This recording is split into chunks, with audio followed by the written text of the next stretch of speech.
ඉතින් සුබ දවසක්. ලංකාවේ සුන්දර තැන් හොයාගෙන යන ගමනට අදත් මාත් එකතු වෙන්න කියලා ඔයාලට ආරාධනා කරනවා. ශ්‍රී ලංකාවේ මධ්‍යම කඳුකරේ නුවර බදුල්ල රත්නපුර දිස්ත්‍රික්ක තුනට මායිම් වෙලා තියෙනවා. මීටර් 2100ට වඩා උසින් පිහිටලා තියෙනවා.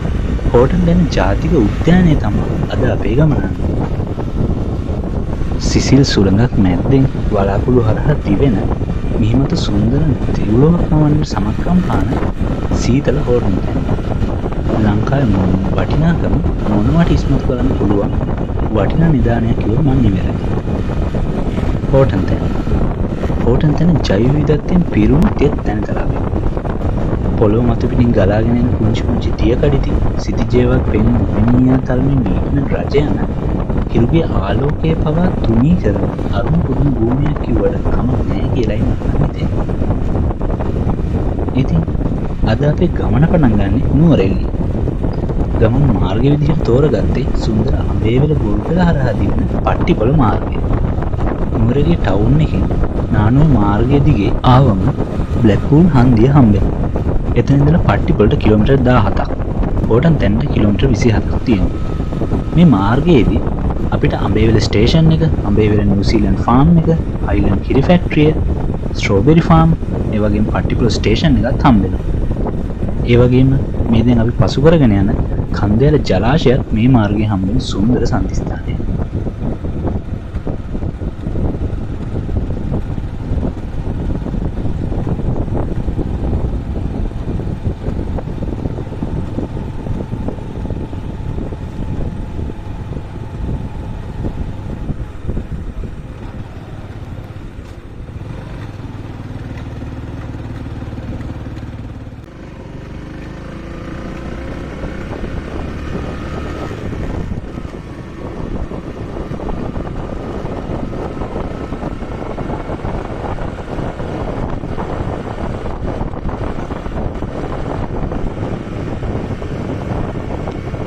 නුවරඑළිය දිස්ත්‍රික්කයේ පිහිටලා තියෙන අඹේවැල අපේ ගමන් මාර්ගයේ හමු වෙන තවත් සුවිශේෂී සම්දිස්ථානයක්. සීට කාලගුණයක් ගණන් මේ ප්‍රදේශය ශ්‍රී ලංකාවේ නවීන අංග සම්පූර්ණ ගොවිපළක් දැක ගන්න පුළුවන්. අඹේවැල ගොවිපළ නිස්කලංක සුන්දර ඒ වගේම හරිත පරිසරයක හිමිකම් කියන බව අනිවාර්යයෙන් කියන්න.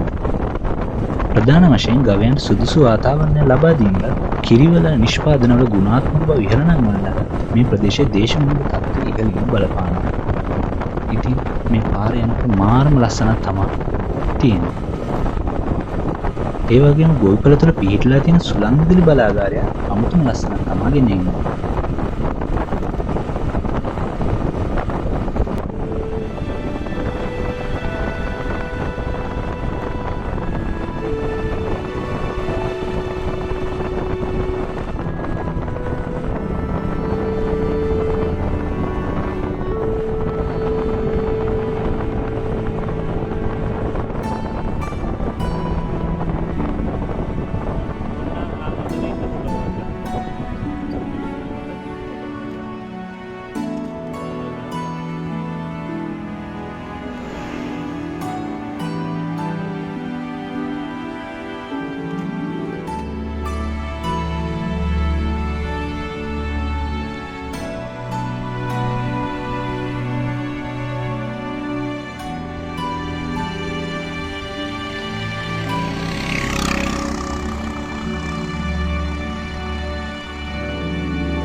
හෝටන් තැනට කෝච්චිය යනවන පට්ටිපොළ දුම්රිය ස්ථානයෙන් බහින්න.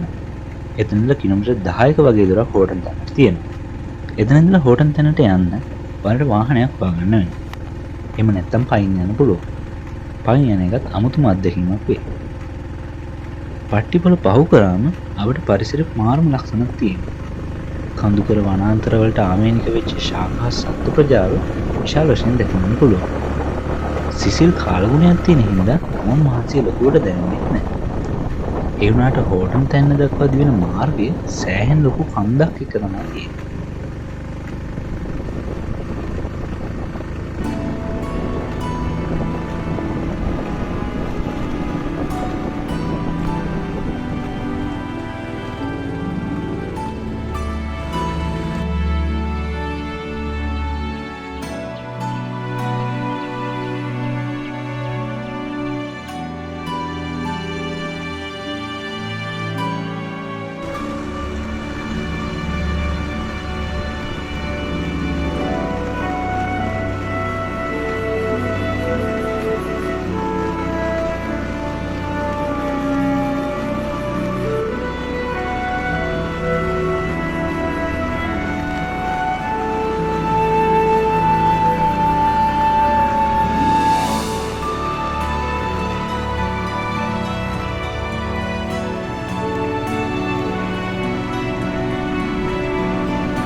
පට්ටිපොළ ස්ටේෂන් එකේ ඉඳලා කිලෝමීටර් 10ක් විතර ආවම හෝටල් තැන පට්ටිපොළ එන්ට්‍රන්ස් එකට ළඟා වෙන්න පුළුවන්.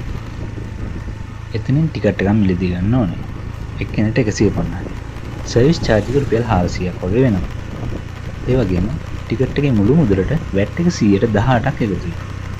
බයික් එක දෙන්නේ ගියොත් රුපියල් 826යි. ටිකට් කවුන්ටර් එකෙන් ටිකට් එක අරගෙන කවුන්ටර් එකට අනිත් පැත්තේ පිටලා තියෙන කවුන්ටර් එකට ටිකට් එක පෙන්වන්න ඕනේ. එතනින් වාහනේ නම්බර එක නම ගම විස්තර වගේ ටිකක් ආයෙම ගන්න.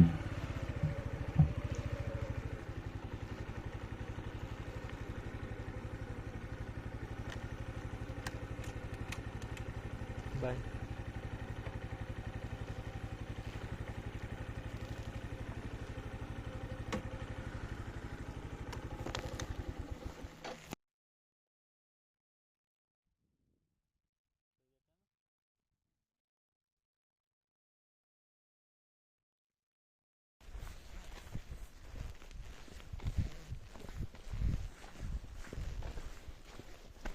Jatuh.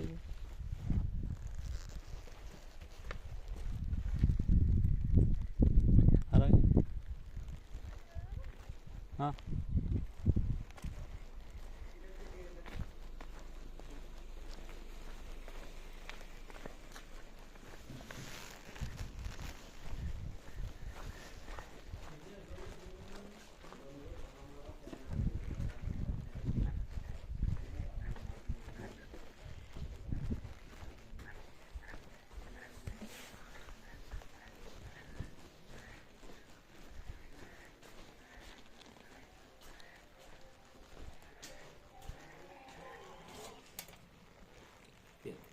දෙන්න.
ඉතින් දැන් පටන් ගමු අපේ හෝටන් තැන්න සංචාරය.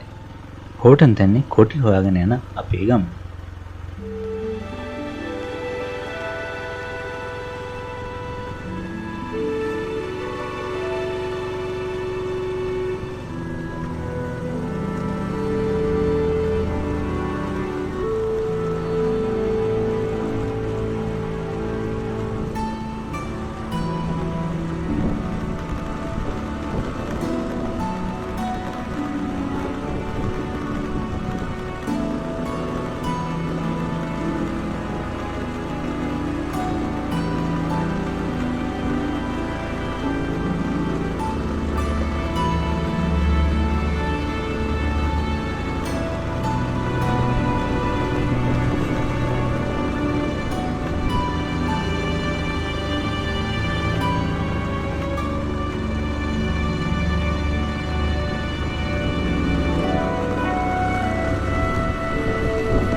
හෝටන් තැන්න ගමන් මාර්ගයේ අපිට මුලින්ම හමු වෙන්නේ තොටුපොළ කන්ද. තොටුපොළ කන්ද උසින් මීටර් 2357ක් වන ලංකාවේ තුන්වෙනි උසම කන්ද. අතීතයේ රාවණ රජතුමා සීතා දේවියව පැහැරගෙන යන ගමනේදී එතුමාගේ දඬු මොනරේ නවත්තලා තියෙන මේ තොටුපොළ කන්දේ. මේ කන්දට තොටුපොළ කන්ද කියන නම පටමැදිලා තියෙන්නේ ඒ හින්දා කියලා තමයි ජන ප්‍රවාදවල සඳහන් වෙන්නේ. කඳුමුදුරට යන මාර්ගය සුන්දර ශාක වලින් වැසුණු සිසිල් මාර්ගයක්. නමුත් තොටුපොළ කන්ද ට්‍රේල් එකේ වාසභූමිය කරගෙන ඉන්න හෝටන් තැන්නේ හමුවන තරමක් විශාල කොටිය හින්දා තරම කවදානක් තියෙනවා.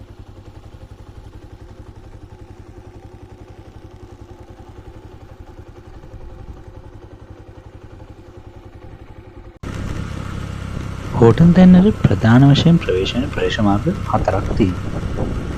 පළවෙනි එක තමයි අපි ආපු නුවරඑළිය පට්ටිපොළ මාර්ගය. ඒ වගේම ඔහිය මාර්ගය, නැග්‍රැක් මාර්ගය වගේම ඩයගම් මාර්ගයක් තියෙනවා. ඉතින් වැඩි කවුරුත් අතර ප්‍රසිද්ධ නැති ඩයගම් මාර්ගය මේ මාර්ග හතරෙන් වඩාත්ම සුන්දරතම මාර්ගයක්. පයින් ගමන් කිරීම සකස් කරලා තියෙන මේ මාර්ගය ජෛව විවිධත්වයෙන් අනූන. තේ වතු අතරින් ගමන් කිරීමට තියෙන මේ මාර්ගය අවට වැඩි වශයෙන් ඉන්නේ දමිළ ජනතාව. ශාඛා සත්ව විශේෂ ගණනාවක් දක්නට ලැබෙන මෙම ඩයගම් මාර්ගයේ හෝටන් තැන්නට ප්‍රවේශ වන සංචාරකයන්ට වෙනස්ම අත්දැකීමක් ගෙන දෙනවා. ඉතින් අපේ ගමනේ ප්‍රධාන අරමුණ තමයි හෝටන් තැන්නේ කොටියන් දෙක බලා ගැනීම. අපි කතා කරමු හෝටන් තැන්නේ දකින්න ලැබෙන කොටින් ගැන. ඉතින් ලෝකේ වාසය කරන කොටි විශේෂ අතුරින් ශ්‍රී ලංකන් ලෙපර්ඩ් නැත්නම් ශ්‍රී ලාංකික කොටියා කියන උපවිශේෂය අපේ රටට ආවේනිකයි. ඉතින් මේ හෝටන් ප්ලේන්ස් වල දකින්න හම්බෙන කොටි සාමාන්‍යයෙන් අපි යාල විල්පත්තු වගේ තැන්වල දකින්න කොටි වගේ නෙවෙයි. පෙනුම ගත්තාම මෙයාලා ටිකක් ලොකුයි. ෆීමේල්ස්ලා වුණා ටිකක් ලොකුයි. ඒකට හේතුව තමයි මේ සීතල කාලගුණයට ඔරොත්තු දෙන විදිහට මෙයාලගේ මේද ස්තරයේ ඝනත්වය වැඩි වෙලා තියෙන්නේ. කාලගුණය අනුව දිගු ලෝම් පිහිටින් වගේ දේවල්. ඒ වගේම මෙයාලේ පරිසර පද්ධතියට අනුවර්තනය වීම හින්දා පාට ටිකක් අඳුරු ස්වභාවයක් ගන්නවා. ඉතින් දැනට මෙයාලගේ හෝටන් දැන් ගිහපු කාටවත් කිසිම අනතුරක් වෙලා නැහැ. මොකද මෙයාලා මිනිස්සු ගැවසෙන තැන් වලට වැඩිය එන්නේ නැහැ. මිනිහගේ කටහඬ ඇහුණ ගමන් මග ඇරලා යනවා.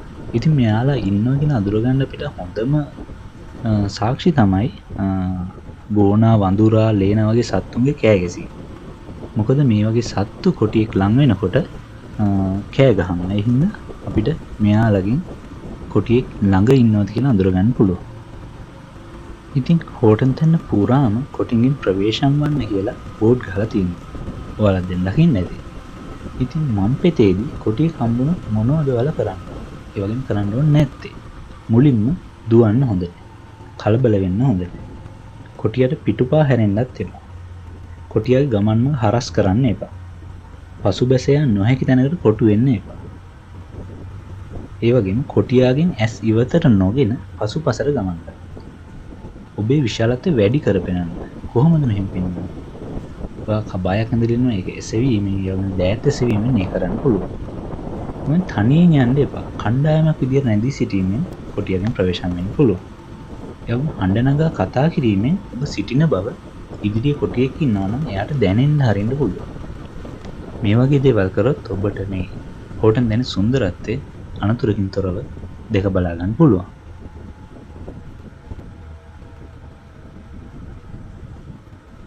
ඉතින් ගොඩක් අයට තියෙන ලොකු ප්‍රශ්නයක් තමයි හෝටන් තැන නවතින්න පුළුවන්ද කියන කාරණා. ඇත්තටම පුළුවන්. මේ වගේ හෝටන් තැන්නේ කැම්පින් සයිට්ස් තියෙනවා.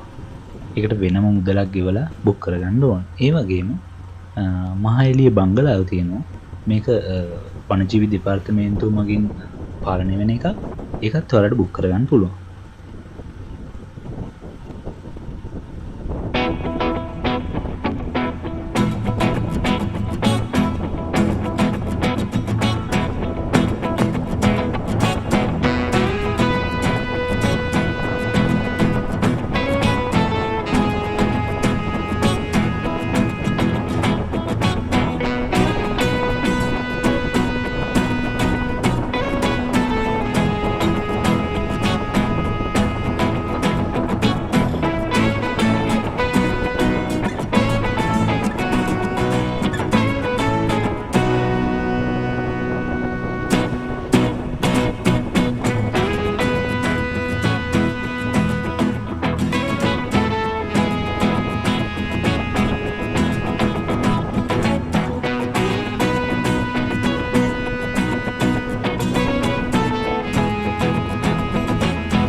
වාහනෙන් එන්න පුළුවන් උපරිමේ මෙතන. මෙතනින් වාහන පාක් කරලා ඉතිරි ටික පයින් තමයි යන්න තියෙන්නේ.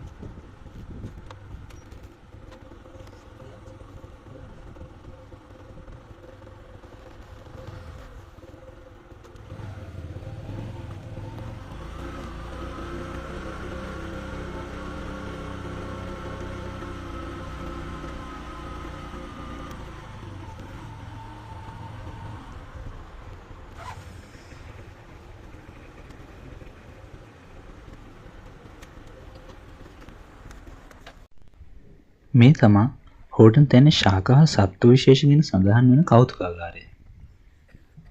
හෝටන් තැන්නට එන ඔයාලට මේකත් නිකම්ම බලාගන්න පුළුවන්.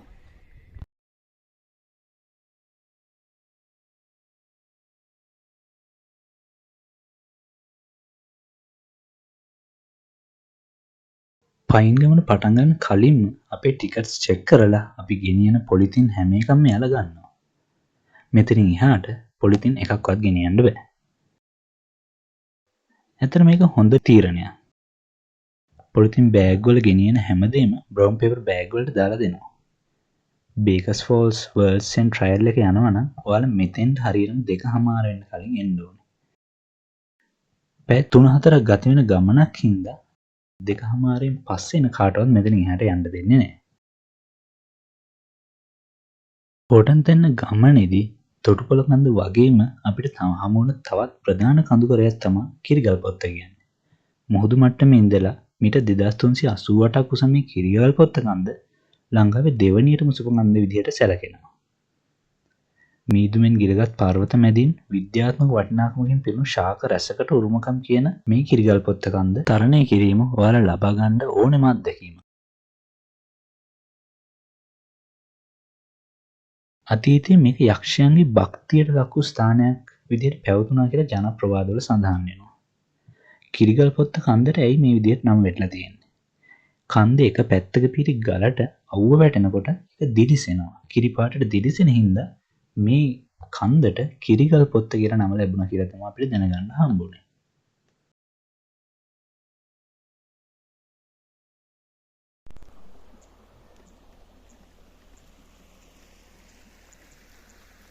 ට්‍රවුට් මත්ස්‍යයන් සහ වෙනත් ජලජීවීන්ගේ වාසස්ථානය වෙච්ච මේ සිසිල් දිය පහර ලස්සන පරිසර පද්ධතියක් නිර්මාණය කරලා තියෙනවා. බලන්නකෝ මේ දිය පහරේ ලස්සන.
මේ තමා හෝටන් තැන් හම්බෙන වයි හන්දිය. මෙතනද තමා වර්ල්ඩ්ස් එන්ඩ් බේකර්ස් ෆෝල්ස් යන ට්‍රයල් එක පටන් ගන්න. සම්පූර්ණ රවුන්ඩ් ට්‍රිප් එකම කිලෝමීටර් 7.5ක් විතර වෙනවා. ලස්සන බල යනවා නම් ගමනට පැය 3-4ක් වගේ ගත වෙනවා. ඉතින් අපි තෝරගත්තේ මුලින්ම බේකර්ස් ෆෝල්ස් වලට යන මාර්ගය. ඒක තමයි දකුණු අත පැත්තෙන් තියෙන්නේ. මේ ට්‍රයල් එක පුරාවටම කොටින්ගෙන් ප්‍රවේශම් වන්න කියලා සඳහන් වෙච්ච අනතුරු ඇඟවීමේ පුවරු විශාල ප්‍රමාණයක් දකින්න හම්බෙනවා. ඉතින් මේවල දකින්න හෝටන් තැන්නේ සුන්දරත්වය වැඩි දියුණු කරන චිමිනි පොකුණ.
අපි මේ යන්නේ හෝටන් තැන්නේ ලස්සන දෙගුණ තෙගුණ කරන බේකස් සැල්ල හොයාගෙන.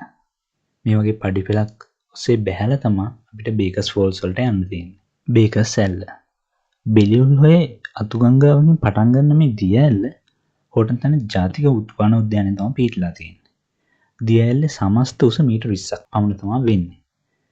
ඉතින් ඇයි මේකට බේකස් සැල්ල කියන්නේ? මේ බේකස් සැල්ල හොයාගෙන තියෙන්නේ ප්‍රකට ගවේෂකයෙක් වෙච්ච ශ්‍රීමත් සැමුවෙල් බේකර්. එයාගේ නාමයෙන් තමයි මේ ඇල්ල බේකස් සැල්ල හඳුන්වන්නේ.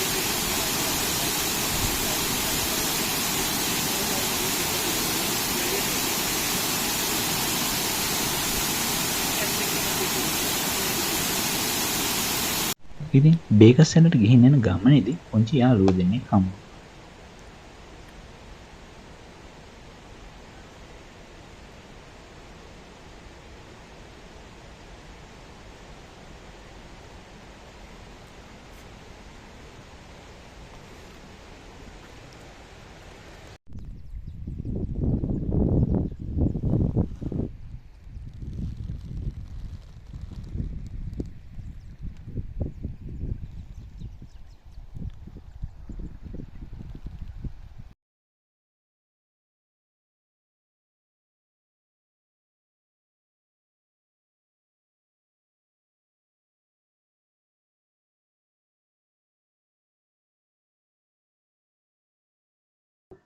හෝටන් තැන්නේදී දකින්න එවගේ විඳින්න හම්බෙන සුලභ අත්දැකීමක් තමයි මීදුම. බලන්නකෝ මීදුම පාර වහගෙන තියෙන ලස්සන. අපේ ඊළඟ ගමනාන්තය වර්ල්ඩ්ස් එන්ඩ්. යමු අපි වර්ල්ඩ්ස් එන්ඩ් හොයාගෙන. හෝටන් තැන්න ගමනේදී හම්බෙන තවත් සුන්දර ඉසව්වක් තමයි වර්ල්ඩ්ස් එන්ඩ් කියන්නේ. හෝටන් තැන්නේ තියෙන සුවිශේෂී ඒ වගේම අසමසම ඉසව් මේ කිව්වොත් මන් නියද. මීටර් 870ක් පහළට වැටෙන පිහිටීමක්. ඉතින් මේ පේනවාලට මිනි වර්ල්ඩ්ස් එන්ඩ් එක. බේකර්ස් සෙල් ඉඳලා වර්ල්ඩ්ස් එන්ඩ් යන අතරමඟදී සෑහෙන ලොකු වැස්සක් වැස්සා. මීදුමයි වැස්සයිත් එක්ක වර්ල්ඩ්ස් එන්ඩ් එකේ view එක තිබුණේම නැහැ. මේ සියල්ල එකතු වෙලා තමයි හෝටන් තැන්න නිර්මාණය වෙලා තියෙන්නේ. යුනෙස්කෝ ලෝක උරුමයක් ලෙස නම් කරලා තියෙන්නේ මෙයටම ආවේනික වුණු තෙත් සිසිල් පරිසරය ඒ වගේම ජෛව විවිධත්වය නිසා. මේ සුන්දරත්වය ඇසින් දැකිය හැක පමණක්ම නෙවෙයි. හදවතින් දැනිය යුතු ස්වභාවික සංසුන්කමක්. මේ ඔයාලා විඳ ගන්නම ඕනේ. අතරමඟදී දකින්න හම්බුන තරමක් දුක්බර දර්ශනයක්. ගෝනිකුගේ ජීවිතේ ඉරණම තීරණ වෙලා තියෙන විදිහට. පහළ තනකොළ ගොල්ල පේන වෙති. අවසන් වෙලාවේ ජීවිතේ බේරගෙන සටන් කරලා තියෙන විදිහ.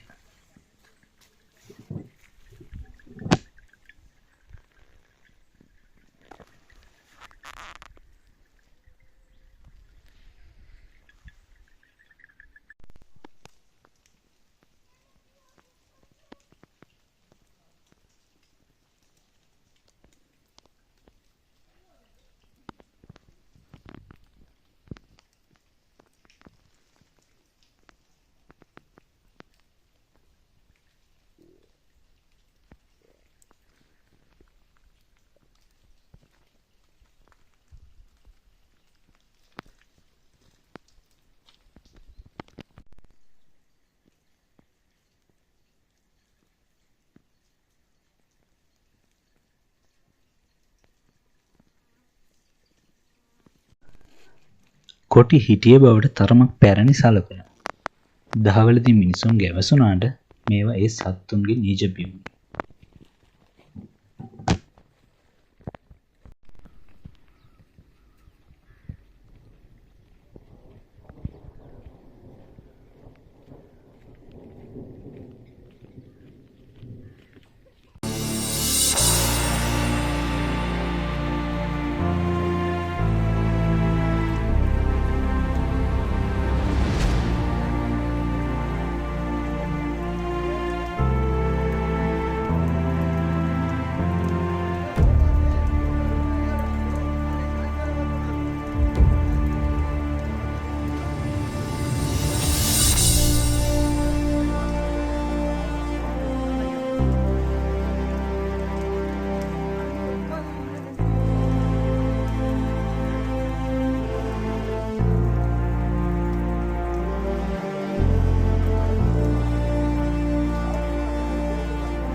වැස්සේ හෝටන් දැන්න මෙහෙම බයික එක යන ගමන් පරිසර සුන්දරත්වය විඳින එක වෙනම අත්දැකීමක්.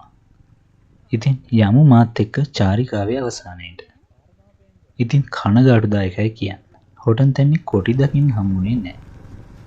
වෙනත් දවසක හෝටන් තැන්නේ කොටි හොයාගෙන යමු. මාත් එක්ක එකතු වෙලා ඉන්න චාරිකාවේ අවසානය වෙනකම්.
ඉතින් මෙතනින් අපේ හෝටන් තැන සංචාරය නිමාන. තවත් අලුත් සංචාරයකින් හමුවනතුරු ඔබට සුබ දවසක්. මතක ඇතුව channel එක subscribe කරලා තියාගන්න.